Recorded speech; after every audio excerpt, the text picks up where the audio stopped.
இந்த திறமை இருக்குல்ல, நம்ம செயற்கையான திறமை அதுதான் நோய்களுக்கு காரணம். இப்போ ஒரு விஞ்ஞானி இருக்காரு. அவருக்கு என்ன தெரியும்? உனக்கு என்னப்பா தெரியும்? உன்னுடைய திறமை என்ன? விஞ்ஞானம். எனது திறமை விஞ்ஞானம். எனக்கு தெரிந்தது எனக்கு தெரிந்தது விஞ்ஞான அறிவு அப்படின்னா, சரி அப்போ ஏன் உடம்புல நோய் வந்துச்சுல்ல, அதை பற்றி ஏதாவது சொல்லுன்னா, அது எனக்கு தெரியாது. நான் டாக்டர்கிட்ட போய் தான் கேட்கணும். அவர் தான் தெரியும். அப்போது உனக்கு தெரிஞ்சது விஞ்ஞானம். ஆனால் உன் உடம்புல இருக்கிற நோயை பற்றி உனக்கு ஒன்றுமே தெரில. உனக்கு தெரிந்த அந்த விஞ்ஞான அறிவு உனது உடலில் உள்ள நோயை குணப்படுத்த மாட்டேன் என்கிறது. அப்போ உடம்புல உள்ள நோயை குணப்படுத்துறதுக்கு உன்னிடம் உள்ள அறிவு உனக்கு பயன்பட மாட்டேன் என்கிறது. அதுபோல் தான் ஒருத்தர் மருத்துவராக இருக்கார். மருத்துவர்களுக்கே நோய் வருது. அப்போ உன்னுடைய மருத்துவ அறிவு, நீ ஒரு மருத்துவர் தான், ஆனால் நீ மருத்துவராக இருந்தால் கூட உன் உடம்புலே நோய் இருக்குது அப்படின்னா, உன்னுடைய உடலில் உள்ள நோயை குணப்படுத்துவதற்கு உனக்கு தெரிந்த மருத்துவம் என்பது உனக்கு பயன்படவில்லை. அதுபோல் ஒரு இன்ஜினியருக்கு நோய் இருக்குது, ஆனால் அவருக்கு தனக்கு தெரிந்த அவருடைய திறமை என்னது? இன்ஜினியரிங் பற்றியே எனக்கு நிறைய தெரியும். ஆனால் உனக்கு தெரிஞ்ச அந்த இன்ஜினியரிங் பற்றினது உன்னுடைய உடம்புல இருக்கிற நோயை குணப்படுத்த உதவலை. நீ அப்போ தேவையில்லாததை தெரிஞ்சுக்கிட்டு இருக்க. எது தேவையோ அதை தெரிஞ்சிக்காம தேவையில்லாத ஒரு விஷயத்தை தெரிஞ்சுக்கிட்டு இருக்க. தேவைங்கிறது எது? உன் உடலை ஆரோக்கியமாக அழகாக வச்சுக்கணும், உடம்பை பாதுகாக்கணும், அதுதான் தேவையானது. அதற்கு தேவையான அறிவு தான் தேவையான அறிவு. எது தேவையான அறிவு, எது தேவையில்லாத அறிவு என்பதை எப்படி முடிவு செய்வது? உனது உடலை ஆரோக்கியமாக அழகாக வைத்து கொள்வதற்கு எது உதவுகிறதோ, எந்த அறிவு உதவுகிறதோ அந்த அறிவு தான் உனக்கு தேவையான அறிவு. நீ இன்ஜினியராக இருக்க அல்லது ஒரு மளிகை கடை வச்சுருக்க, உனக்கு மளிகை கடை பற்றி நல்ல அறிவு, நிறைய நாலேஜி, தினம் வருமானம் வருது, சூப்பர் மார்க்கெட் வச்சுருக்க, ஆனால் உன் உடம்புல நோய் இருக்குது. உனக்கு சூப்பர் மார்க்கெட்டை பற்றி நிறைய தெரியும். அந்த அறிவை வச்சு உன் உடம்புல இருக்க நோயை குணப்படுத்த முடியுமா? முடியாது. அப்படி நீ சூப்பர் மார்க்கெட்டை பற்றி அல்லது ஒரு இன்ஜினியரிங்கை பற்றி உனக்கு தெரிஞ்ச அந்த அறிவு தான், அதில் காட்டுற அந்த ஈடுபாட்டில் உன் உடல் ஆரோக்கியத்தை நீ மறந்துட்ட. அப்போது உன்னுடைய அந்த தேவையில்லாத அறிவு இருக்குல்ல, அதுதான் உன் உடம்புல நோய் வர்றதுக்கே காரணம். அந்த நோயை குணப்படுத்த முடியாமல் போகிறதுக்கும் உன்னுடைய தேவையில்லாத அறிவு தான். அதை தேடிக்கொண்டு நீ செல்கிற அந்த பயணம் தான் அந்த நோய்களுக்கு காரணமாக இருக்கிறது. அப்போ அறிவுங்கிறது என்னது? அறிவுங்கிறது முதல்ல என்னன்னு நல்லா தெரிஞ்சுக்கணும். மனிதர்கள் அறிவை தேடி போகிறாங்க, பள்ளிக்கூடத்தில் படிக்க வைக்கிறாங்க அப்படின்னா அறிவை தேடி போறியே. முதல்ல அறிவுனா என்னப்பா அப்படின்னா, உன்னை பாதுகாப்பதற்கு, உனது அழகை பராமரிப்பதற்கு, உன்னை ஆரோக்கியமாக உனது உடலை பராமரிப்பதற்கு, நோய்களிடமிருந்து உன்னை பாதுகாத்து கொள்வதற்கு, இதற்கு தேவையான அறிவு தான் அறிவு. அறிவுன்னா என்ன? உன்னை பாதுகாப்பதற்கு, பல்வேறு வழிகளில் உன்னை பாதுகாப்பதற்கு தேவையானது தான் அறிவு. அந்த வகையில் நோய்கள்லேருந்து நீ பாதுகாப்பாக இருக்கணும், விபத்துகள்லேருந்து பாதுகாப்பாக இருக்கணும், குற்றங்கள்லேருந்து பாதுகாப்பாக இருக்கணும், ஆடம்பரத்துலேருந்து பாதுகாப்பாக இருக்கணும், எளிமையாக வாழணும், இப்படி உறவுகள்லேருந்து நீ பாதுகாப்பாக இருக்கணும், மனிதர்களிடமிருந்து நீ பாதுகாப்பாக இருக்கணும், பிற உயிரினங்களிடமிருந்து நீ பாதுகாப்பாக இருக்க வேண்டும். இப்படி பல்வேறு வகையில் நீ உன்னை அப்புறம் வறுமையிலிருந்து நீ உன்னை பாதுகாக்க வேண்டும், பசியிலிருந்து நீ உன்னை, பட்டினியிலிருந்து நீ உன்னை, ஏழ்மையிலிருந்து உன்னை பாதுகாக்க வேண்டும். இப்படி பசி பட்டினி வந்துச்சுன்னு சொல்லிட்டு மாமிசம் சாப்பிடப்படக்கூடாது, காய்கறிகளை சாப்பிடணும், பழங்களை சாப்பிடணும். இந்த மாதிரி ஒரு பாதுகாப்பு, இதுதான். இதற்கு தேவையான அறிவு தான் அறிவு என்றால் இதுதான். அப்படி இருக்கும்போது இன்னைக்கு மனிதர்களிடம் இருக்கிற அறிவு, நீ பள்ளிக்கூடத்துக்கு போகிற, நீ இன்ஜினியர் ஆகிற, டாக்டர் ஆகிற, ஐஏஎஸ் ஆகிற, கலெக்டர் ஆகிற, மளிகை கடை வச்சுருக்க, அல்லது ஒரு சூப்பர் மார்க்கெட் வச்சுருக்கிற, என்ன வேணாலும் ஆகிட்டு, ஆனால் அது உனது உடலில் உள்ள நோயை குணப்படுத்துகிறதா? உன்னை பாதுகாப்பாக வைத்திருக்கிறதா? நீ இன்ஜினியரிங் முடிச்சிருக்கப்பா, அதனால நீ என்ன பாதுகாப்பாக நீ பணத்தை மட்டும்தான் சம்பாதிக்கிற, உன் உடம்புல நோயை உன்னால் தடுக்க முடியுதா? ஒரு மருத்துவர், நீ எம்பிபிஎஸ் படித்தா கூட உன் உடம்புல ஏன் நோய் வருது? நீ மருத்துவர் தானே, அப்போது மருத்துவம் சார்ந்து நிறைய அறிவு இருக்குது நீ நினைக்கிறல்ல, அப்போ ஏன் உடம்புல நோய் வருது அப்படின்னா, நீ கற்றுக்கொண்ட மருத்துவம் உனக்கானதல்ல, அது பிறரது தேவைகளை, பிறரை ஆரோக்கியமாக வச்சுக்கிறதுக்காக நீ கற்றுக்கொண்ட மருத்துவம் உனக்கு நீ எம்பிபிஎஸ் படிச்சேன்னா என்ன அர்த்தம்? அது நீ உனக்காக கற்றுக்கல, உடம்பு பாதுகாக்கணும் அப்படின்னா இதுக்கு நீ இவ்வளோ கற்றுக்கணுங்கிற அவசியம் இல்லை. நீ என்ன பண்ணுவ? புற்றுநோயை பற்றி கற்றுப்ப, ஒரு சுகரை பற்றி கற்றுக்குவ, சிறுநீரக ஆரோக்கியம், இதய ஆரோக்கியம் அப்படின்னு சொல்லி எல்லாத்தையும் பற்றி, எல்லா வித நோய்களையும் பற்றி நீ எல்லா வித நோயும் உனக்கு வரப்போகிறது இல்லை. இப்போ யார் வேணாலும் வரலாம், ஒரு இதய நோயாளி உங்ககிட்ட வரலாம், புற்றுநோயாளி உங்ககிட்ட வரலாம், நுரையீரல் சம்பந்தமாக, இப்படி பலவிதமான நோயால் பாதிக்கப்பட்டவர்கள் உன்னிடம் வருவார்கள். நீ அவர்களுக்கு சிகிச்சை அளிக்க வேண்டும். ஆனால் உனக்கு இந்த நோயில் ஏதாவது ஒன்று வேணால் உன்கிட்ட இருக்கலாம், ஒரு சுகர் இருக்கலாம், அல்லது உனக்கே ஒரு புற்றுநோய் இருக்கலாம், அல்லது ஆஸ்மா உனக்கு இருக்காது, ஆனால் ஆஸ்மா பற்றி நீ தெரிஞ்சு வச்சுப்ப. ஏன்னா நீ கற்றுக்கொண்ட இந்த எம்பிபிஎஸ் கல்வி என்பது உனக்கானதல்ல, மற்றவங்களுக்கானது. யார் வேணாலும் வரலாம், எப்படிப்பட்ட நோயாளிகள் வேண்டுமானாலும் உன்னை தேடி வரலாம், அவர்களுக்கு நீ சிகிச்சை செய்ய வேண்டும். அதற்கு நீ உன்னை தயார் செய்கிற ஒரு படிப்பு தான் இந்த எம்பிபிஎஸ் படிப்புன்ற. அதனால தான் நீ பிறருக்காக வேலை பார்க்குறல்ல, உனக்காக வாழாமல் பிறருக்காக வாழ்கிற பற்றியா, அதுதான் உன்னுடைய பாதுகாப்பை புறக்கணித்து விட்டு நீ பிறருக்காக வாழ்கிற பற்றியா, அதுதான் நோய்களுக்கு காரணமாக இருக்குது. பிறருக்கான அறிவை நீ அறிவை தேடுகிற. இப்போ பள்ளிக்கூடத்தில் கற்றுக் கொடுக்குற அறிவு பிறருக்கான அறிவு, பிறருக்கு தேவையான அறிவு, உனக்கு தேவையான அறிவு கிடையாது. ஒரு எம்பிபிஎஸ் படிக்கிறேன்னா எதற்காக எம்பிபிஎஸ் படிக்கிற? உன் உடம்புல வர நோயை குணப்படுத்துறதுக்காகவா? நீ ஆரோக்கியமாக இருந்தாலும் உன்னை தேடி பல பேர் வருவாங்க, அவங்க உடம்புல இருக்க நோயை குணப்படுத்தணும். அவங்க ஆஸ்மா பேஷண்ட்டாக இருக்கலாம், புற்றுநோயாளியாக இருக்கலாம், சிறுநீரக நோயாளியாக இருக்கலாம், சுகர் பேஷண்ட்டாக இருக்கலாம், காய்ச்சல்காரங்களாக இருக்கலாம், சொரிசரங்கு வந்தவங்களாக இருக்கலாம், எய்ட்ஸ் வந்தவங்களாக இருக்கலாம். அப்போ இது எல்லாத்தையும் அது சம்மந்தமாக நீ என்ன பண்ணுற? உனக்கிட்ட அந்த பிரச்சனை இல்லை, ஆனால் உன்னை தேடி வருகிறவர்கள் பல்வேறு பிரச்சனையால் பாதிக்கப்பட்டிருப்பாங்க. அதனால் அவங்களுக்கு தேவையான கல்வியை தான் நீ கற்றுக்கிற. அப்போது இன்ஜினியர் என்ன பண்ணுறாரு? ஒரு இன்ஜினியர் படிக்கிறவருக்கு ஒரு சின்ன வீடு போதும், ஆனால் அவர் என்ன பண்ணுறாரு? ஒரு 100 மாடி கட்டிடத்தை எப்படி கட்டுவது, ஒரு பாலத்தை எப்படி கட்டுவது, அப்புறம் ஒரு பங்களாவை எப்படி கட்டுவது அப்படின்னு அவர் படிக்கிறார். அப்படின்னா என்ன அர்த்தம்? அவருக்கு அது தேவையில்லை, அவருக்கு ஒரு சின்ன வீடு போதும். ஆனால் அவர் ஏன் இதெல்லாம் கட்டி 100 மாடி கட்டிடத்தை எதுக்கு? பிறருக்கு தேவையானது, பிறருக்கு தேவையான அந்த கல்வி தான் அந்த இன்ஜினியரிங் படி. இப்படி இந்த கல்வி அறிவு என்பது, இன்றைக்கி இருக்கிற அறிவு என்பது, பள்ளிக்கூடத்தில் நீ கற்கிற அறிவு என்பது, கல்லூரியில் நீ கற்கின்ற அறிவு என்பது பிறருக்கு தேவையானதாக இருக்கிறது. பிறருடைய தேவைகளை பூர்த்தி செய்வதற்காக நீ கற்றுக்கொள்வதாக இருக்கிறது. அந்த அறிவு தான் அழிவை தருகிறது. அதனால் நீ அதனால தான் உனக்கு நீ ஏன் உனக்கு தேவையான அறிவை நீ கற்றுக்கவே மாட்டேங்கிற. உன்னுடைய பாதுகாப்புக்கு தேவையான அறிவை நீ கற்றுக்கொள்ளவே மாட்டேங்கிற. உன்னுடைய பாதுகாப்புங்கிறது வெறும் பணம்னு நினச்சிக்கிட்டு இருக்கிற.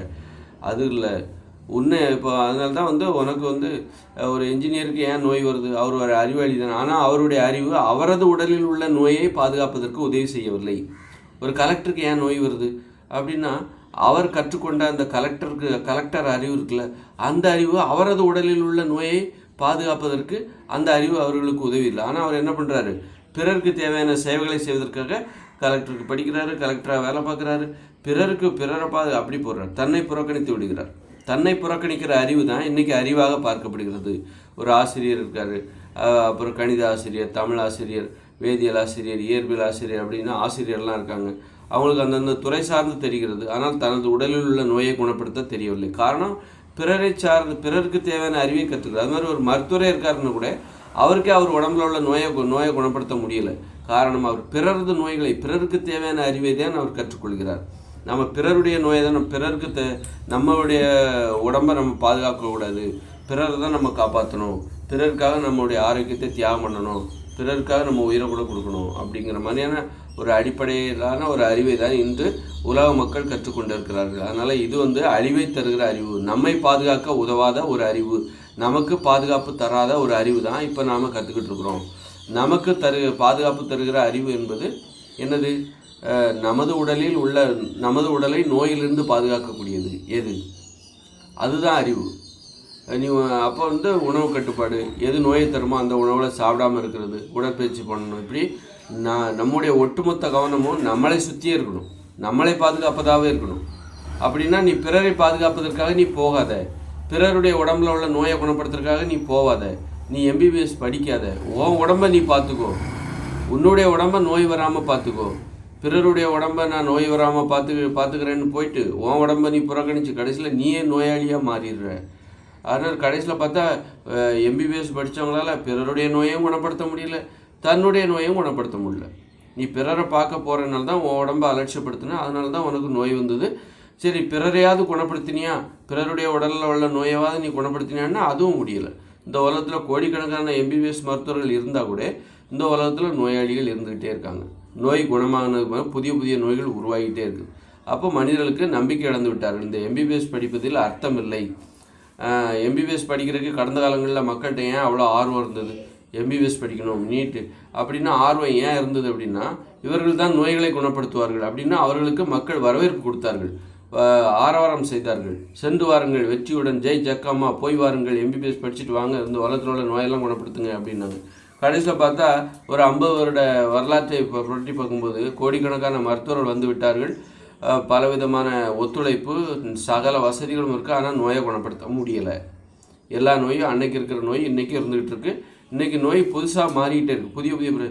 அப்போ இவங்களால நோயை குணப்படுத்த முடியாது அப்படின்னு மக்கள் புரிஞ்சிட்டாங்க. இப்போ மருத்துவர்கள் மீது மக்கள் நம்பிக்கை இழந்து விட்டார்கள். இவர்கள் நமக்கு நல்ல வழி காட்ட மாட்டாங்க. அப்படிங்கும்போது நான் எம்பிபிஎஸ் படிக்கிறேங்கிறது இன்றைக்கி சர்வசாதாரணமாகி போச்சு. அந்த காலத்தில் எம்பிபிஎஸ் படிக்கிற டாக்டர் அப்படின்னா அவருக்கு பெரிய மதிப்பு மரியாதை. அன்றைக்கி அந்த மரியாதைலாம் சர்வசாதாரணம்.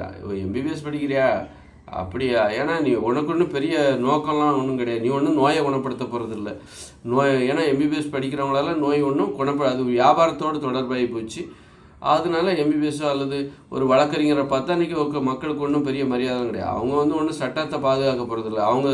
அவங்க வசதிக்காக என்ன பண்ணுவாங்க, இன்னும் நிறைய குற்றங்கள் நடந்தால் சந்தோஷப்படுவாங்க. அதுபோல் நிறைய நோய்கள் வந்தால் மருத்துவர்கள் சந்தோஷப்படுவாங்க. இப்படி மருத்துவர்களுடைய உளவியல் தெரிஞ்சு போச்சு. அவர்கள் மீது நம்பிக்கை வைத்து நம்பிக்கை வைத்த மக்கள் அவருடைய உள் மனதை ஆராய்ந்து பார்க்கும்போது அவர்கள் தான் இந்த நோய்களுக்கு இந்த மருத்துவர்கள் தான் காரணமாக இருக்கிறார்கள். நோய்களை குணமடைய விடமாட்டார்கள். குற்றங்கள் இல்லாத ஒரு உலகை ஒரு வழக்கறிஞர்கள் விரும்ப மாட்டார்கள். சட்ட உலகம் விரும்பாது. ஏனென்றால் அவர்களுக்கு அதுதான் ஆதாரமாக இருக்கிறது, வாழ்வாதாரமாக இருக்கிறது. அதுபோல் அப்போ மக்களுக்கு இனிமேல் நம்பிக்கை வைக்க மாட்டாங்க, இதன் மீது நம்பிக்கை வைக்க மாட்டாங்க. அதனால் அது வரவேற்பு எதிர்காலத்தில் குறைஞ்சிரும். ஒரு நான் மருத்துவம் படிக்க போகிறேன் அப்படின்னா, அப்படியா சரி ஆடம்பரமாக வாழணும்னு ஆசைப்படுற பொருள்க, அதனால இவர் மருத்துவம் படிக்க போகிறாரு, சரிப்பா அது வேறு ஒன்றும் உனக்கு பெரிய நோக்கம் கிடையாது அப்படின்ற மாதிரி மக்கள் இவர்கள் மீது வைக்கிற நம்பிக்கையை இழந்து விடுவார்கள். நம்பிக்கை இழந்துருவாங்க. அப்படி இருக்கும்போது அப்போ நம்ம உடம்பை நாம் தான் பாதுகாத்துக்கணும் அப்படிங்கிற விழிப்புணர்வு வந்துடும். கடைசியில் பார்த்தா அப்படியே மனிதர்கள் என்ன பண்ணுவாங்க, உஷாராக இருப்பாங்க. வெளியில் போய் ஹோட்டலில் சாப்பிட்றது நிறுத்திடுவாங்க. அங்கேயும் பார்த்தீங்கன்னா வியாபாரிகள் என்ன பண்ணுறான், உங்களுக்கு தேவையான உணவை, சுவையான உணவை, நீங்கள் விரும்புகிற உணவை நாங்கள் உங்களுக்கு சமைத்து தருகிறோம் அப்படின்னு சொல்லிட்டு ஒரு மருத்துவர் சொல்கிற மாதிரி தான் உங்கள் உடம்புல இருக்கிற நோயை நாங்கள் குணப்படுத்துகிறோம் அப்படிங்கிற மாதிரி இந்த ஹோட்டலுக்கு போனால் அவன் என்ன பண்ணுறான், உங்களுக்கு தேவையான உணவை நாங்கள் சமைச்சு தரோம், பக்குவமாக சமைச்சு தரோம் அப்படின்னு சொல்கிறான். ஆனால் அது கடைசியில் பார்த்தா அவன் என்ன பண்ணுறான், கெட்டு போன சாப்பாடையும் சூடு வச்சு ஃப்ரிட்ஜில் தூக்கி வச்சு சூடு பண்ணி நம்மகிட்ட கொடுக்குறது, நாய்க்கறியை ஆட்டுக்கறின்னு போடுறது. இப்படி இன்றைக்கி வியாபாரிகளை நம்ப முடியாத ஒரு நிலைமை இன்றைக்கி வந்து போச்சு. வியாபாரிகளை நம்பக்கூடாது, அவன் நிறைய வேலைகளை பார்க்குறான். அதனால் ஹோட்டல்காரங்களை நம்பாத, ஹோட்டலில் சாப்பிட்றத குறைச்சிக்கோ. மக்கள் தன்னைத்தானே கட்டுப்படுத்தி கொள்ள பழகிருக்க, தன்னைத்தானே நெறிப்படுத்தி கொள்ள பழகிக்கிறார்கள். ஹோட்டலில் சாப்பிட்றது ஏமாளித்தனம், நம்மளை ஏமாற்றுவாங்க, கண்டதையும் போட்டு நம்மளை ஏமாற்றுவாங்க. சுகாதாரமாக சமைக்க மாட்டாங்க. நிறைய வீடியோக்களை பார்க்குறோம், சுகாதாரமாக சமைக்க மாட்டாங்க. ஆனால் வெளியிலேருந்து நீ எந்த தின்பண்டத்தையும் வாங்காத. அதுபோல் ஒரு மருத்துவம், நீ நோயாளியாக உன்னை நீ பாதுகாத்துக்கோ. இப்போ டாக்டர்கிட்டருந்து நீ ஒன்றை பாதுகாத்துக்கோ, இப்போ வியாபாரிகள்கிட்டருந்து நீ பாதுகாத்துக்கோ, ஹோட்டல் வச்சுருக்கான் பாரு அவங்ககிட்டருந்து நீ ஒன்றை பாதுகாத்துக்கோ. ஹோட்டலில் போய் சாப்பிடாத, நீ ஒரு மருத்துவமனைக்கு போய்விடாதே, மருத்துவரிடம் போய்விடாதே. ஏன்னா மருத்துவர்கள் அவங்ககிட்டருந்து நீ முதல்ல ஒன்றை பாதுகாத்துக்கோ. அப்படின்னா நீ நோயாளியாக இருக்கக்கூடாது. நீ ஆரோக்கியமாக இருந்தால் மட்டும்தான் ஒரு மருத்துவரிடம் நீ செல்லாமல் மருத்துவரிடமிருந்து நீ உன்னை பாதுகாத்து கொள்ள முடியும். ஏன்னா இன்றைக்கி ஒட்டுமொத்த காசையை வந்துட்டு பிடிக்கிட்டு விட்டுருவான். 10 நாள் ஆஸ்பத்திரியில் இருக்கிற 20 லட்ச ரூபா செலவு. 20 லட்ச ரூபாயை சம்பாதிக்கிறதுக்கு எவ்வளோ வருஷமாகும், 10 வருஷம் கூட ஆகும் சாதாரணமான மனிதர்களுக்கு. ஆனால் 20 லட்ச ரூபாயை ஒரு நோயின்னு சொல்லிட்டு நீ ஹாஸ்பிட்டலுக்கு போனால் 10 நாளில் பிடிங்கிட்டு விட்டுறாங்க. அப்படி இருக்கும்போது நீ மருத்துவரிடமிருந்து நீ உன்னை பாதுகாத்துக்கொள். மருத்துவர்கள் நோய்களை குணப்படுத்துவார்கள் நம்பி நீ கண்டதையும் சாப்பிடாத, நோயை வரவழைச்சிக்காத. அவங்ககிட்டருந்து முதல்ல ஒன்றை பாதுகாத்துக்கோ. மருத்துவர்னா மருத்துவத்தை வச்சு வியாபாரம் பண்ணுறவங்க தானே மருத்துவர்கள். அதனால் மருத்துவரிடமிருந்து நீ உன்னை பாதுகாத்துக்கொள். அதுபோல் வியாபாரிகள், உணவு வியாபாரிகளிடமிருந்து மருத்துவ வியாபாரிகள், உணவு வியாபாரிகள், அது மாதிரி சட்ட வியாபாரிகள். நீதிமன்றம்னா சட்ட வியாபாரி, வழக்கறிஞர்கள்னா யார், சட்டத்தை வைத்து வியாபாரம் வாழ்வாதாரத்தை தேடிக்கொள்கிறார். அவர்களிடமிருந்து நீ உன்னை பாதுகாத்துக்கொள். ஒரு பிரச்சனை இல்லாமல் வாழ கற்றுக்கோ. பிரச்சனைகளை தவிர்த்து கொள்ளு. என்கிட்ட பணம் இருக்குது, வழக்கறிஞர்கள் இருக்காங்க, என்னை காப்பாற்றுவாங்கன்னு சொல்லி பிரச்சனைக்கு மேலே பிரச்சனைன்னு போனேன்னா அவன் ஒன்றை வச்சு அவன் சம்பாதிச்சிருவாங்க. அவ்வளோ ஈஸியாக நீ பிரச்சனையோடவே இருக்கணும். நீ பிரச்சனை இல்லாமல் போயிட்டால் அவங்களுக்கு வாழ்வாதாரம் போயிடும், வருமானம் போயிடும், ஒரு கஸ்டமர் போயிடுவாங்க. அதனால் நீ எப்போவுமே பிரச்சனையோடு இருக்கணும். வாய்தா தள்ளி போடு, அந்த கேஸை முடியோடாமல் பார்த்துப்பாங்க. உங்கள்கிட்ட நிறைய கறப்பாங்க. அதற்கு நிறைய உடன்பாடு, எதிர் வழக்கறிஞரோட உடன்பாடு, இப்படி பலவித முயற்சிகள். இப்படி அப்போது நீ நீ பாதுகாத்துக்கோ. நீ ஒரு குற்றங்கள், நீ தேவையில்லாத பிரச்சனைகளை மாட்டிக்காமல் பிரச்சனை இல்லாத ஒரு வாழ்க்கையை நோக்கி போ அப்படிங்கிற மாதிரி வழக்கறிஞர்களிடமிருந்து நீ உன்னை இப்படி இந்த மாதிரி மக்கள் எதன் அடிப்படையில் இந்த உலகத்தின் மீதான இன்றைக்கி இருக்கிற இந்த இன்ஜினியரு, டாக்டரு, இவர்கள் மீது இருக்கிற நம்பிக்கையை எப்படி திரும்ப பெறுவார்கள்? ஏன்னா இன்றைக்கி இருக்கிற உலகம் நான் டாக்டர் ஆகணும் இன்ஜினியர் ஆகணும்னு என்ன அர்த்தம்? மக்கள் அவங்க மேலே நம்பிக்கை வைக்கிறாங்க. டாக்டர்னா இவர் நோயை குணப்படுத்துவார், இவர் வழக்கறிஞரானா இவர் சட்டத்திலேருந்து நம்மளை பாதுகாத்துப்பார். ஆனால் இவர்களிடமிருந்து நம்மை பாதுகாக்க வேண்டும் என்கிற விழிப்புணர்வு மக்களுக்கு வந்து விட்டது. இவர்களிடமிருந்து நம்மை பாதுகாக்க வேண்டும், வியாபாரிகளிடமிருந்து நாம் பாதுகாக்க வேண்டும். இவர்கள் வியாபாரத்திற்காக சுயநலத்திற்காக நம்ம என்ன வேண்டுமானாலும் செய்வார்கள். இவர்களுக்கு மனிதாபிமானமே கிடையாது, மனிதத்தன்மையே கிடையாது. அதனால் நாம தான் வெளிப்பட இருக்கணும் அப்படின்னு நினைக்கும் போது மனிதர்கள் எளிமையானவர்களாக மாறிவிடுவார்கள். அப்படி நினச்சி தான் மற்றவங்க மேலே உள்ள நம்பிக்கையில் தான் இவங்க ஆடம்பரமாக போகிறாங்க. பணம் கொடுத்து எதை வேணாலும் வாங்கிடலாம், ஆரோக்கியத்தை வாங்கிடலாம், பாதுகாப்பை வாங்கிடலாம், மகிழ்ச்சியை வாங்கிடலாம் அப்படின்னு சொல்லிட்டு தான் கண்டதையும் சாப்பிட்றது. பணத்தை கொடுத்து ஆரோக்கியத்தை வாங்கிடலாம், மருத்துவரிடம் போய் ஆரோக்கியத்தை பெற்று விடலாம், கண்ட பிரச்சனைகளையும் மாட்டிக்கிறது. பணத்தை கொடுத்து வழக்கறிஞரை வைத்து எல்லா பிரச்சனையிலேருந்து வெளியே வந்துடலாம், எதுலேயும் நீ பயப்படாத அப்படின்னு சொல்லிட்டு ஆட்டம் போட்டாங்க. கடைசியில் பார்த்தா அப்படி தான் ஆடம்பரங்கிற வலையில் போய் மாட்டுறாங்க. அப்போ இந்த மாதிரி ஆடம்பர வலை மருத்துவர்கள், வியாபாரிகள் இவங்ககிட்டருந்தே நம்ம பாதுகாத்துக்கணும்னா நாம் முதல்ல கட்டுப்பாடாக இருக்கணும், ஒரு எளிமையாக இருக்கணும், தேவையில்லா பிரச்சனைகளை மாட்டிக்கூடாது, நோய்களில் போய் மாட்டிக்கக்கூடாது. அப்போ மருத்துவர்கள் நம்மளை வலை போட்டு பிடிப்பாங்க, வலை போட்டு பிடிச்சி நம்மகிட்ட இருக்கிறத உறிஞ்சிட்டு விட்டுருவாங்க. கடைசியில் ஆண்டா விட்ட வழியும் கை வச்சிருவாங்க அப்படின்னு சொல்லிட்டு. அப்போ இப்போ என்ன ஆகுது அப்படின்னா, எதிர்காலத்தில் இனிமே வர காலங்களில் நீ மருத்துவராகிறியா, அவங்க மேலே நமக்கு மரியாதையே வராது எதிர்காலத்தில். ஏன்னா நீ எதுக்காக மருத்துவர்? இப்போ எனக்கு இருக்குது, என் உடம்புல எனக்கு எதனால் மருத்துவர் எனக்கு தேவைப்படுகிறார்? விபத்துகள் தான், மற்றபடி நோய் இல்லாமல் என்ன பாதுகாத்துக்க தெரியும். நோய் இல்லாமல் உணவு கட்டுப்பாடு கடைபிடித்து நோய்களுக்கு என்ன காரணம், இந்த உணவுகளை சாப்பிட்டால் நோய் வரும், அப்போ அந்த உணவுகளை நான் தவிர்த்து விடுகிறேன். அப்போ நோயிலேருந்து நான் என்ன பாதுகாத்துக்க எனக்கு தெரியும். ஆனால் ஒரு விபத்து, அதை கூட விபத்து ஏற்பட்டால் கண்டிப்பாக நான் மருத்துவர் தேடி தான் போகணும். அப்படி இருக்கும்போது நான் என்ன பண்ணுறேன், அப்படி கூட நான் ஒரு மருத்துவர் தேடி போயிடக்கூடாது. அது நிறைய பயணங்கள், வாகன பயணங்களை தவிர்க்கிறேன், அதை பாதுகாப்பாக மாற்றுகிறேன். இப்போ பேருந்தில் செய்வதை நான் ட்ரெயினில் போனால் விபத்து ஏற்படாதுன்னா வாய்ப்புகள் குறைவு. அப்படி விமானத்தில் செல்ல வேண்டும் என்கிற ஆசை எனக்கு இல்லை. இப்படி அப்போ ஒரு மருத்துவர்கிட்ட நான் போவதற்கான வாய்ப்புகள் நிறைய குறையுது. மருத்துவர்கள் இருக்காங்கன்னு சொல்லிட்டு நான் பாட்டுக்கு வண்டி எடுத்து சுற்றுறது, அங்கே போகிறது, கண்டதையும் சாப்பிட்றது, கண்ட உறவுகள் உண்மையாக இல்லாமல் பல பெண்கள் பல ஆண்களோடு உறவு வைத்துக் கொள்வது, எய்ட்ஸ் வந்தால் கூட அதுக்கெல்லாம் மறந்துருக்கு. இப்படிலாம் இல்லாமல் மருத்துவர்கிட்டருந்து நம்மளை பாதுகாத்துக்கணும், நோய்கள்லேருந்து அப்படி இருக்கும்போது நம்ம என்ன பண்ணுவோம், ஒரு கட்டுப்பாடான வாழ்க்கை, ஒழுக்கமான வாழ்க்கை. அப்போ எனக்கு மருத்துவர் தேவையில்லை. நான் ஒரு கட்டுப்பாடாக வாழும்போது எனக்கு மருத்துவர்கள் தேவையில்லை. இப்போ ஒருத்தர் எம்பிபிஎஸ் படிக்க போகிறாருன்னு சொன்னார்னா அவரை நான் வியந்து பார்க்க மாட்டேன். எம்பிபிஎஸ் படிக்க போகிறீங்களா? நான் வியந்து பார்க்க மாட்டேன். யாருக்காக? அவர் ஒன்றும் நமக்காக படிக்கலை. ஏன்னா நான் என் உடம்புல உள்ள நோயை என்னாலே பாதுகாத்துக்க முடியும், நோய் வராமல் என்ன பாதுகாத்துக்க முடியும். அப்படிங்கும்போது அதுபோல் பிரச்சனைகள் இல்லாமல் என்னால் வாழ முடியும், குற்றங்கள் நான் செய்ய மாட்டேன். அப்படி இருக்கும்போது எனக்கு நான் ஒருத்தர் வழக்கறிஞர் ஆக போகிறார் அப்படின்னா, ஒரு வழக்கறிஞரை பார்த்தா அவர் அப்படி கருப்பு கோட்டை போட்டு கிச்சின்னு நடந்து வருவார், கிச்சின்னு கோட்டில் நடந்து போனார்னா சட்டத்தை பாதுகாக்கிறக்க அவர் போகிறார் போலுக்க வான்னு வாயை பிறந்து அவர் நம்ம ஒன்றும் பார்க்க போகிறதில்ல.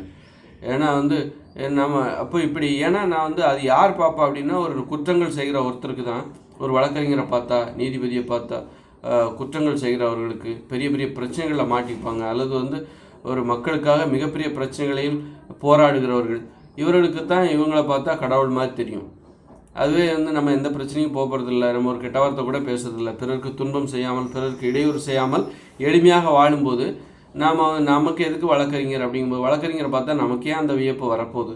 ஒரு நீதிமன்றத்தை பார்த்தா எதுக்கு? அது இந்த மாதிரி பிரச்சனைகள், தேவையில்லாத பிரச்சனைகளை போய் மாட்டிக்கிறவங்க, அவங்களுக்குள்ள பிரச்சனைகளை சரி செய்வதற்கு தான் அந்த நீதிமன்றம், வழக்கறிஞர்கள் அவங்க தான் அவங்கள பார்த்தா வியந்து பார்ப்பாங்க. இப்போ எதிர்காலத்தில் மக்கள் இந்த மாதிரி தான் மற்றவங்க. அதுபோல் நீ ஆரோக்கியமாக வாழணுன்னா எளிமையாக வாழணும், பெரிய வீடுகளில் வசிக்கக்கூடாது. ஆடம்பரமாக வாழ்ந்தேன்னு வச்சுக்க உனக்கு கண்டிப்பாக சோம்பேறித்தனம் வரும், நோய்கள் வரும், ஒரு நிம்மதியாகவே இருக்க முடியும். ஆடம்பரமான வாழ்க்கைக்கு தேவையான பணத்தை சம்பாதிப்பதற்காக நீ நாயாக அலையணும், பேயாக அலையணும், அதிலே டென்ஷன் ஆகும், அதிலே உனக்கு நோய் வந்துடும். அப்போ நீ ஆரோக்கியமாக இருக்கணும்னா உனக்கு தேவைகளை குறைச்சிக்கிட்டு எளிமையாக வாழணும். அப்போ தான் நிம்மதியாக தூங்க முடியும். பணம்னு ஓட வேண்டிய அவசியம் கிடையாது. ரிலாக்ஸாக இருக்கலாம், ஃப்ரெண்ட்ஸோடு பேசலாம், இப்படி குடும்பத்தோட நேரம் செலவழிக்கலாம். அப்போது உனக்கு ஒரு மிகப்பெரிய வீட்டை கட்டி தருகிற ஒரு இன்ஜினியரை பார்த்தா உனக்கு ஒரு பெரிய வாயை பழந்து அப்படியே ஒரு வீடை கட்டுறதுக்கு இன்ஜினியர் இன்றைக்கி தேவையில்லையே, ஒரு கொத்தனார் கூட கட்டி கொடுத்துட்டு போயிடுவார். அப்போ மிகப்பெரிய வீடை கட்டும் போது தான் உனக்கு இன்ஜினியர் தேவைப்படும். மிகப்பெரிய வீடு உனக்கு தேவையில்லைன்னா ஒரு இன்ஜினியரை பார்த்தா உனக்கு வியப்பே ஏற்படாது. ஏன்னா உனக்கு தேவையான வீடு சின்ன வீடு, அதை கட்டி கொடுக்குறதுக்கு ஒரு ஒரு கொத்தனாரே போதும். மிகப்பெரிய வீடாக கட்டி தருகிற ஒரு இன்ஜினியரை பார்த்து இன்ஜினியரோட தேவை உனக்கு இல்லாத போது அவங்கள பார்த்தா நீ ஆச்சரியப்பட மாட்டேன். இப்படி மக்கள் எளிமையாக வாழும்போது, பாதுகாப்பாக வாழும்போது இந்த விஞ்ஞானிகள், இந்த இன்ஜினியர்கள், இந்த மருத்துவர்கள்லாம் வியப்பு இழந்துருவாங்க, மதிப்பை இழந்து விடுவார்கள். இந்த வழக்கறிஞர்கள் இவங்கெல்லாம் வந்து மதிப்பை இழந்து போவார்கள். எளிமையாக வாழும்போது, பாதுகாப்பாக வாழும்போது, நாமளே நமது பிரச்சனைகளை சரி செய்து கொள்ளும்போது, நாமே நமது உடலில் ஏற்படுகிற நோயிலிருந்து நம்மை பாதுகாத்து கொள்ளும்போது நமக்கு மருத்துவர்கள் மீது உள்ள ஆச்சரியம் இழந்து போய்விடும். என் உடம்பை நோயிலிருந்து என்ன பாதுகாத்துக்கு தெரியும் அப்படிங்கும்போது எனக்கு மருத்துவர்கள் மீது உள்ள ஆச்சரியம் இல்லாமல் போய்விடும். குற்றங்கள்லேருந்து எனக்கு எப்படி பாதுகாத்துக்கணும்னு என்னால் தெரியும். நான் வந்து ஒரு நல்ல வார்த்தைகளை எப்படி பேசணும் தெரியும். பிறருக்கு துன்பம் தராமல் நேர்மையாக எப்படி வாழ வேண்டும் என்பது எனக்கு தெரியும் அப்படிங்கும்போது, அப்போ நான் எந்த பிரச்சனையும் மாட்ட போகிறதில்ல அப்படிங்கும்போது எனக்கு ஒரு வழக்கறிஞரை பார்த்தா எனக்கு வியப்பு ஏற்படாது. வழக்கறிஞர்களை பார்த்து நான் வரவேற்கவும் மாட்டேன், நம்பிக்கையும் எனக்கு அவங்க மேலே வர்றது, அவங்க எனக்கு தேவையில்லை அப்படிங்கிற மாதிரி தற்சார்பு. எனது தேவைங்கிறது ஆரோக்கியம், எனது தேவை என்பது பாதுகாப்பு, எனது தேவை என்பது மகிழ்ச்சிங்கிறது எப்படி உறவுகள். மகிழ்ச்சியாக இருக்குன்னா எனக்கு மொபைல் வேணும், டிவி வேணும் அப்படின்லாம் இல்லாமல் எனக்கு வந்து உறவுகள் தான் வேணும், நண்பர்கள் தான் வேணும். அப்படி இருக்கும்போது எனக்கு மொபைல் ஃபோன் மதிப்பிழந்து போய்விடும், டிவி மதிப்பிழந்து போய்விடும். டிவியை பார்த்து சிரிக்கிறது, டிவியை பார்த்துக்கிட்டே இருக்கிறது, எப்போ பார்த்தாலும் பார்த்துக்கிட்டே இருக்கிறது, அதை பார்த்து அழுகுறது, அதை பார்த்து கோவப்படுறது டிவியில், அதெல்லாம் இல்லாமல் மனிதரோட பேசுகிறது தான் இங்கே ரொம்ப கஷ்டமான விஷயம். அதான் நல்ல விஷயம், ஆரோக்கியம், திருப்தியை தரக்கூடியது. நீ மனுஷங்களை பார்த்து உன் நண்பரிடம் நான் 10 நிமிஷம் பேசுகிற, சிரிக்கிற, சந்தோஷமாக இருக்கிற, அதை விட ஒரு டிவி தருகிற இன்பம் மேலானது கிடையாது. நீ உறவுகளோடு பழக ஆரம்பித்து விட்டால் உனக்கு இந்த டிவி, மொபைல் ஃபோன்லாம் வியப்பை இழந்து விடுனா. மொபைல் ஃபோனே பார்க்குறது இல்லைங்க, ஃப்ரெண்ட்ஸோட பேசுகிறது, என் வேலை முடிஞ்சால் ஃப்ரெண்ட்ஸு குடும்பம் அப்படி ஜாலியாக அப்படி இருப்பேன். மொபைல் ஃபோனே பார்க்குறதில்ல அப்படிங்கும்போது உனக்கு மொபைல் ஃபோனை பற்றின வியப்பு இழந்து போயிடும். மொபைல் ஃபோன் என்பது உன்னிடத்தில் மரியாதை இழந்து விடும், மதிப்பு இழந்து விடும். மொபைல் ஃபோனை வியந்து பார்க்க மாட்டேன். டிவி தான், அது பெரிய டிவி தான் வீட்டில் இருக்குது, நான் அதெல்லாம் எங்கே பார்க்குறேன். நான் வேலை முடிஞ்சால் வீட்டுக்கு வந்தால் அந்த குழந்தைகளோட விளையாடுவேன், அப்புறம் வந்து மனைவியோட பேசிகிட்டு இருப்பேன், கணவனோட பேசிகிட்டு இருப்பேன், அப்புறம் நண்பர்களோட, தோழிகளோட, உறவுகளோட நான் பேசிட்டு ஜாலியாக இருக்கோம், விளையாடுவோம் நாங்கள். இப்படியெல்லாம் இருக்கும்போது அந்த மொபைல் ஃபோன், டிவி என்பது மதிப்பிழந்து போய்விடும். அப்போ நான் மொபைல் ஃபோனில் போய் வேலை பார்க்க போகிறேன், நான் மொபைல் ஃபோன் உற்பத்தி துறையில் மிகப்பெரிய இவர் அப்படிங்கும்போது அது அவங்கள பார்த்தா அவனுக்கு வியப்பு ஏற்படும். இப்படித்தான் மனிதர்கள் மகிழ்ச்சியாக, பாதுகாப்பாக வாழ்வதற்கு பிறரை சார்ந்திராமல் அதற்கான வழிகளை அவரவர்களே கண்டுபிடிக்கும் போது ஒரு தற்சார்பு முறை, தனது தேவைகளை தானே தீர்மானித்து கொள்கிற அந்த வாழ்க்கை முறையில் இந்த மாதிரி இந்த இயந்திர அறிவியல் உலகம் வியப்பை இழந்துவிடும், மதிப்பை இழந்துவிடும். டாக்டர், இன்ஜினியர் இவங்கெல்லாம் மதிப்பை இழந்துருவாங்க. அதனால எதிர்காலத்தில் ஒரு டாக்டர் ஆக போகிறேன், இன்ஜினியர் ஆக போகிறேன்னு ஒருத்தன் படிக்க போக மாட்டான் அப்படிங்கிற மாற்றம் இன்னொரு 10 வருஷத்தில் ஏற்பட போகுது. இப்போ ஏற்கனவே பார்த்தீங்கன்னா நான் ஃபாதராக போகிறேன், கிறிஸ்துவ மதத்தில் சொல்லுவாங்க, நான் ஃபாதராக போகிறேன் அப்படின்னு சொல்லுவாங்க. நான் கன்னியாஸ்திரி ஆக போகிறேன் அப்படின்னு கனவுலாம் காணுவாங்க. கன்னியாஸ்திரி ஆக போனால் எல்லோரும் நம்மளை மதிப்பாங்க, அதில் ஃபாதர் ஆகிட்டானா என்ன அதில் நான் சாமியாராக போகிறேன். இன்றைக்கி பார்த்தா இன்றைக்கி யாரும் வரமாட்டேன்றாங்க. அந்த நீங்கள் வந்து சாமியாராக ஒரு ஃபாதராக வரமாட்டேன்றாங்க, ஒரு பாதிரியாராக வரமாட்டேன்றாங்க. அங்கே யாருமே வந்து பாதிரியாராக ஆகிறதுக்கு ஏன்னா பாதிரியாரானால் கல்யாணமே பண்ணக்கூடாது அப்படிங்கிற அந்த விதிமுறை இருக்குது. எங்கே பாதிரியார் வர்றாங்க அப்படின்னா கல்யாணம் பண்ணிக்கலாம் அப்படிங்கிற மாதிரி கிறிஸ்தவ மதத்தில் ஒரு பிரிவு இருக்குது. அங்கே நீ கல்யாணம் பண்ணிக்கலாம் பாதிரியார் ஆனால். அங்கே நிறைய பேர் போகிறாங்க, அங்கே நம்ம ஒரு வேலை மாதிரி நினச்சி போகிறாங்க. அது ஒரு வேலை, அவ்வளோதான். பணத்தை சம்பாதிப்பதற்கு இது ஒரு நல்ல வழி அப்படின்னு சொல்லிட்டு போகிறாங்க. மற்றபடி இன்னும் ரோமன் கத்தோலிக் இருக்குது, அங்கே பார்த்தீங்கன்னா பாதிரியாரானால் அவங்க கல்யாணமே பண்ணக்கூடாது, கன்னியாஸ்திரியானால் அவங்க கல்யாணமே பண்ணக்கூடாது. அங்கே கன்னியாஸ்திரியாராக வரமாட்டேன்றாங்க இப்போ யாருமே, அது ஒரு பாதிரியாராக வரமாட்டேன்றாங்க. ஏன்னா அது ஒன்று இன்றைக்கி வியப்பு இழந்து போச்சு. மக்கள் பாதிரியார்னா தெரியும்ப்பா, எங்களுக்கெல்லாம் தெரியும் நீங்கள் என்ன பண்ணுவீங்க, அல்லது கன்னியாஸ்திரின்னா நீங்கள் என்ன பண்ணுவீங்க, அந்த காமத்தெல்லாம் முற்றிலும் துறந்தவர்களாக உங்களால் அது முடியாது, அது தேவையும் இல்லை. வாழ்க்கையை சந்தோஷமாக அனுபவிக்கணும்னா காமம் என்பது தேவை அப்படின்னு நினைக்கும்போது அப்போ வந்து ஒரு பாதிரியார் என்பவர் இங்கே வந்து வியப்பாக பார்க்க மாட்டேங்கிறாங்க, மக்கள் வியப்பாக பார்க்க மாட்டேன்றாங்க. கல்யாணம் இல்லாத துறவு வாழ்க்கை வாழ்வது, அதில் நீ பாதிரியாராக இருந்தாலும் சரி, ஒரு இந்து மதத்தை அடிப்படையாக கொண்டு ஒரு துறவியாக வாழ்ந்தால் கூட இன்றைக்கி நான் திருமணம் செய்து கொள்வதில்லை, காமத்தை அடக்கு அப்படின்னா அது ஒன்று யாரும் வியந்து பார்க்க போகிறதில்ல. அதை அடக்கி என்ன பண்ண போகிற, அது இல்லைன்னா அந்த வாழ்க்கையில் வேறு என்ன இருக்குது. அப்போ அந்த மாதிரி இன்றைக்கி ஒரு பாதிரியார் முற்றும் துறந்த துறவிகளாக, ஒரு கிறிஸ்தவ மத துறவிகளாக வாழ்வது, இந்து மத துறவிகளாக வாழ்வது, புத்த மத துறவிகளாக வாழ்வது இன்றைக்கி வியப்பாக தெரியலை. மக்கள்கிட்ட அந்த வரவேற்பு இல்லை. அதனால என்ன ஆகுது அப்படின்னா, இன்றைக்கி யாரும் வந்து ஒரு இப்போ கிறிஸ்தவ மதத்தில் முற்றும் துறந்த அந்த துறவியாக பாதிரியாராக வருவதற்கு ஆள் வரமாட்டேன்றாங்க. காசெல்லாம் நாங்கள் பண்ணுறோம், சாப்பாடு நாங்கள் போடுறோம், இருக்கிற இடம்லாம் கொடுத்து அந்த பாடத்தை பாதிரியாராக நீ படி அப்படின்னு சொன்னால் அதுக்கு வரவே மாட்டேன்றாங்க, ஆட்களே வர மாட்டேன்றாங்க. கன்னியாஸ்திரியாக வருவதற்கு திருமண உறவை எல்லாம் திறந்து விட்டு இந்த உலகத்திற்காக உழைக்க வேண்டும், வாருங்கள் பெண்களே அப்படின்னு கூப்பிட்டா இன்றைக்கி கன்னியாஸ்திரிகள் வரமாட்டேன்றாங்க, தேவையில்லை அப்படின்னு. ஏன்னா அப்படி போனவங்களுடைய வரலாறு நமக்கு தெரியுது. அவங்கெல்லாம் போயிட்டு ஒரு கன்னியாஸ்திரியாவோ ஒரு பாதிரியாராவோ இல்லை இந்து மத சாமியாராவோ இருந்துக்கிட்டு அவங்க அங்கே எப்படி ஒழுக்கமாக இருக்காங்க, எந்த அளவுக்கு அந்த விதிமுறைகளை கடைபிடிக்கிறார்கள் அப்படின்னா அவங்க வந்து தெரிஞ்சு போச்சு. இவங்க அங்கே உள்ளே போய் எல்லாத்தையும் பண்ண தான் செய்வாங்க, எல்லார் மாதிரி தான் வாழ போகிறாங்க. எல்லோரும் எல்லா உறவு, காமம், உடலுறவு எல்லாமே வச்சுக்க தான் போகிறாங்க, காதல் கூட பண்ண தான் செய்கிறாங்க. அப்படிங்கும்போது அதை எதுக்கு தெரியாமல் பயந்து நீ பண்ணணும், அதுக்கு நீ வெளிப்படையாகவே தைரியமாகவே பண்ணிட்டு போகலாமே, தைரியமாகவே ஒரு கல்யாணத்தை பண்ணிட்டு போகலாமே, குடும்ப வாழ்க்கையில் ஈடுபட்டு போகலாமே அப்படிங்கிற அந்த விழிப்புணர்வு. அது மாதிரி இப்போ இன்னும் பாதிரியார்களுக்கெல்லாம் இந்த மக்களுக்காக நம்ம எல்லாத்தையும் தியாகம் பண்ணிட்டு போகிறோம். இந்த சாமியார்கள் இந்த மக்களுக்காக நம்ம திருமணமே செய்யாமல் சேவை செய்கிறோம். ஆனால் அந்த மக்கள் எப்போதும் ஒரே மாதிரி இருக்கிறது இல்லை, விசுவாசமாக இருக்கிறது இல்லை, எப்போவுமே நம்மளை கொண்டாடுவதில்லை, நம்மளை ஒரு சாதாரண மனிதராக கடந்து செல்கிறார்கள். அது அவங்களுக்கு மிகப்பெரிய வலியை ஏற்படுத்துகிறது.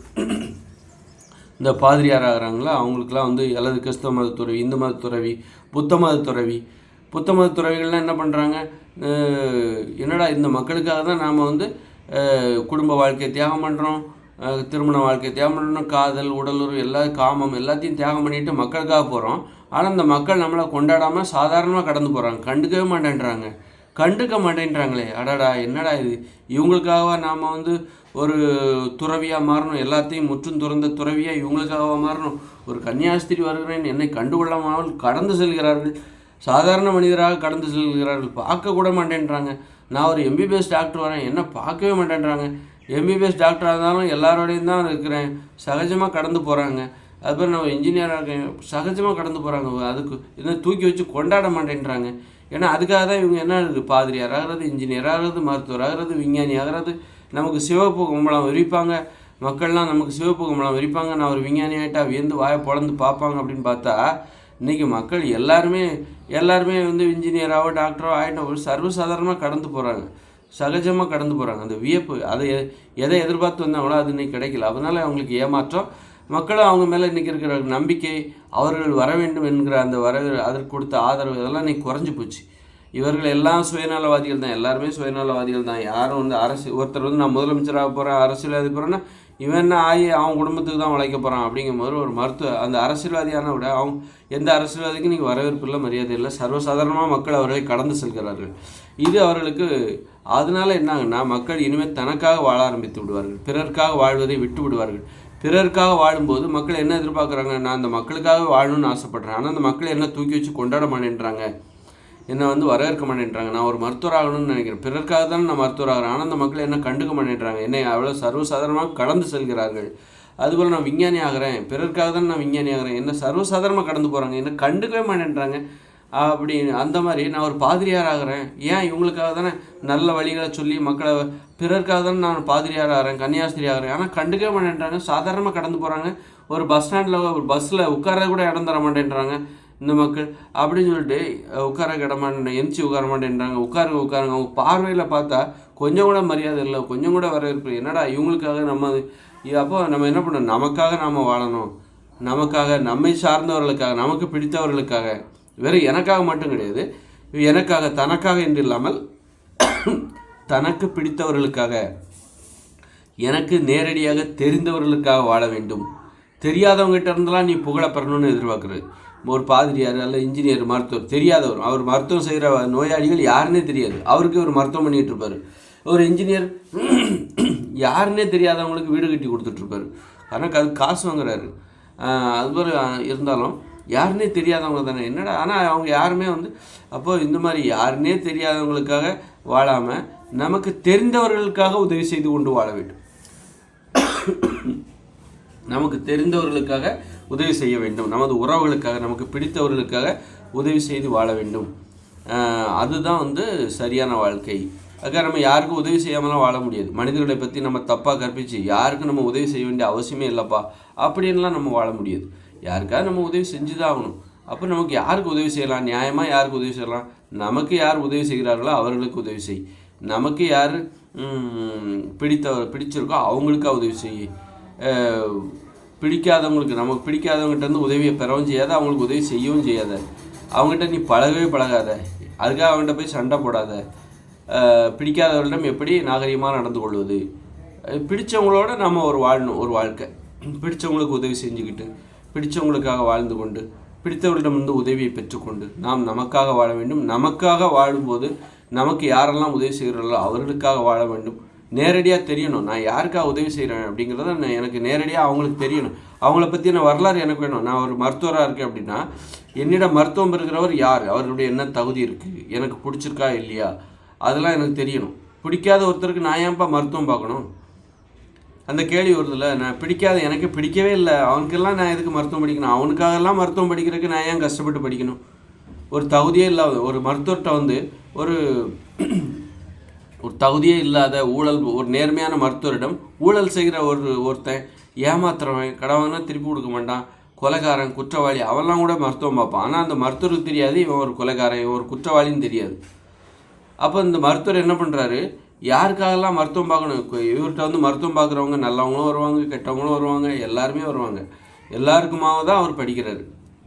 எல்லாருக்குமாவும் நான் எதுக்கு மருத்துவம் படிக்கணும், நான் ஏன் கஷ்டப்பட்டு படிக்கணும், எல்லாருக்கும் இவங்களுக்காக வந்த கொலைகாரர்கள் எல்லாரும் தான் என்னிடம் வருகிறார்கள். எல்லாருக்காகவும் இவங்களுக்கெல்லாம் என்ன தகுதி இருக்குது, எனக்கு என்ன தகுதி இருக்குது, இவங்களுக்கு என்ன தகுதி இருக்குது, என்னிடமிருந்து சிகிச்சை பெற்று செல்கிறார்களே அவன் யாராக வேணாலும் இருக்கலாம். அவன் ஒரு பாலியல் பலாத்காரம் செய்கிறவனாக இருக்கலாம், வெளியே தெரியாமல் இருக்கலாம். எல்லா குற்றங்களும் வெளியே தெரியறது கிடையாது. ஒரு சின்ன பொண்ணை கற்பழித்தவனாக கூட இருப்பான். ஆனால் அது கற்பழித்த வெளியே தெரியாமல் அவன் பாதுகாப்பாக கூட இருக்கும். எல்லா குற்றவாளிகளும் வெளியில் மாட்டிக்கொள்வார்கள் என்பதெல்லாம் கிடையாது. ஆனால் அவன் கூட என்ன பண்ணுவான், அந்த மருத்துவரிடம் சிகிச்சை எடுத்துக்கொண்டு செல்வான்.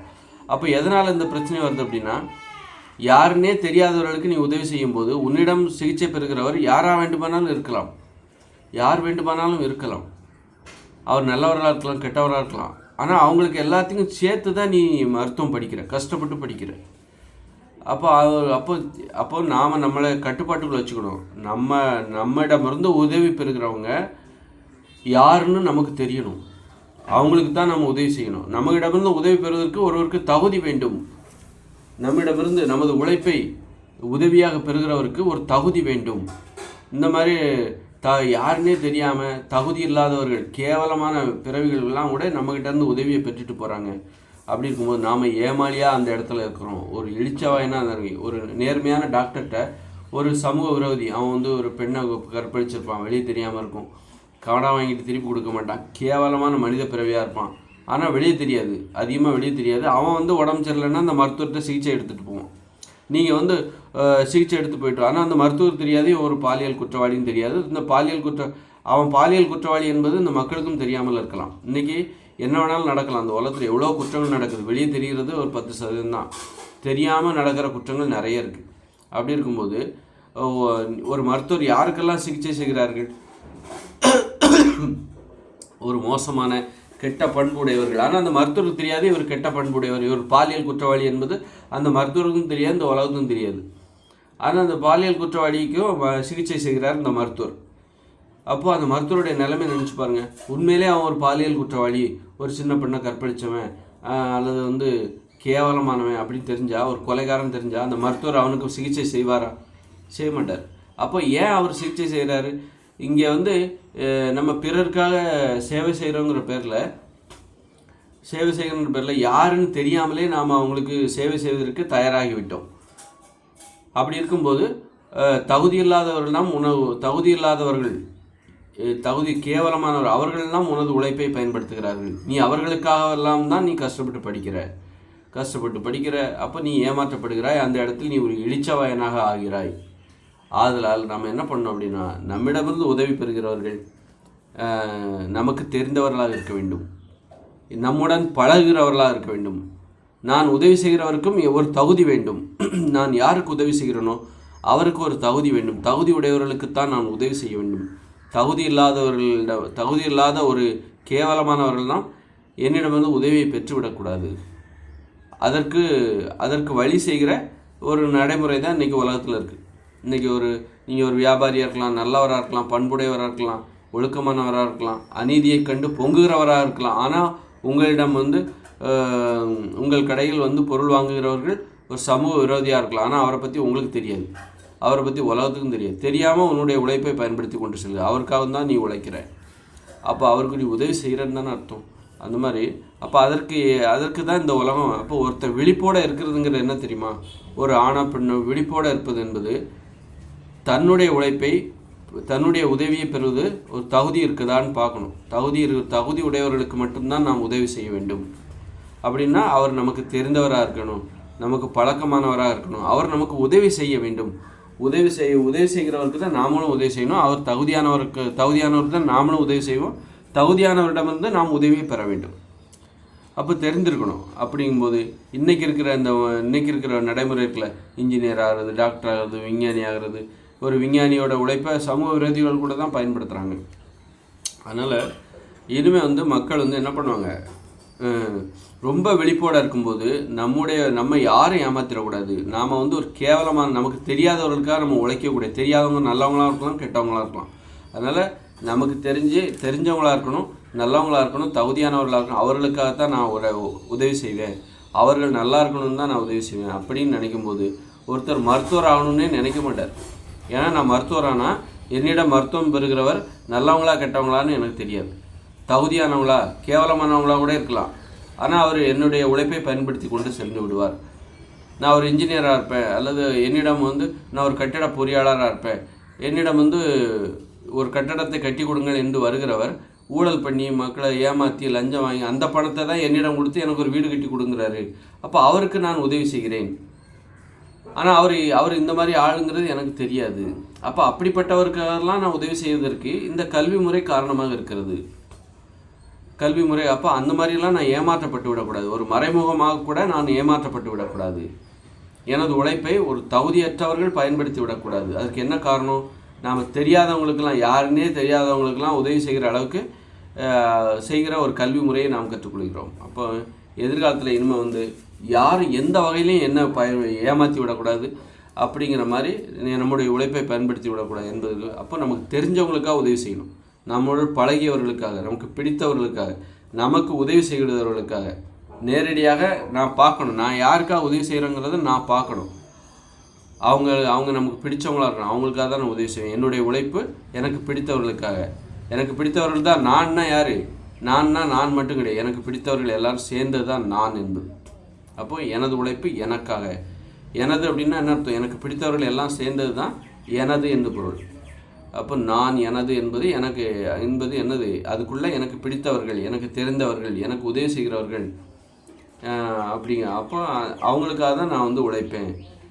எனக்கு தெரியாதவங்க, அதில் தெரியாதவங்களுக்காக நான் ஏன் உழைக்கணும்? அதில் நல்லவங்களும் இருப்பாங்க, கெட்டவங்களும் இருப்பாங்க. கெட்டவனாக இருந்து அவன் எனது உழைப்பை பயன்படுத்தி விடக்கூடாது, அந்த இடத்துல நான் ஏமாடி ஆகிறேன். இந்த மாதிரிலாம் மாற்றம் வரப்போகுது. அப்படி இருக்கும்போது ஒருத்தன் மருத்துவர் ஆகணும்னு நினைக்கவே மாட்டான். இப்போ நான் நினச்சேன்னா நான் மருத்துவர் ஆகணும்னு நினைக்க மாட்டேன் அப்படின்னா, ஏன்னா நான் மருத்துவரானா என்கிட்ட சிகிச்சை எடுத்துக்கிறவன் நல்லவனா கெட்டவனா? அவன் மிகப்பெரிய குற்றவாளியோடு இருக்கலாம், அந்த உலகத்துக்கே தெரியாமல் இருக்கலாம். அவன்லாம் என்கிட்ட சிகிச்சை எடுத்துகிட்டு போவான். அப்படிப்பட்ட படிப்பை நான் எதுக்கு படிக்கணும்? அதற்கு காரணமாக இருக்கிற அந்த படிப்பை அப்படி படித்து நான் என்ன பெறுவாங்க? அப்படிலாம் இல்லாமல் இந்த மாதிரி தான் எதிர்காலத்தில் இந்த படிப்பு மீது மக்களுக்கு நம்பிக்கை இழக்க ஆரம்பித்து விடுவார்கள். இங்கே இருக்கிற கல்வி மீது இது நல்ல கல்வி கிடையாது, நம்மை ஏமாற்றுகிற கல்வி. இப்படிப்பட்ட கல்விக்காக நம்ம கடினமாக உழைக்க வேண்டியதாக வேறு இருக்குது. நம்ம வாழ்க்கையை வாழ முடியாமல் இப்படிப்பட்ட ஒரு கல்வியை தான் நாம் இன்றைக்கி கற்றுக்கிட்டு இருக்கிறோம். அப்படி இருக்கும்போது இந்த கல்வி தேவையில்லை அப்படின்னு சொல்லி இந்த உலகமே ஃபெயிலியர் ஆக போகுது. 2040 இந்த உலகமே ஃபெயிலியர் ஆகிடும். அதனால்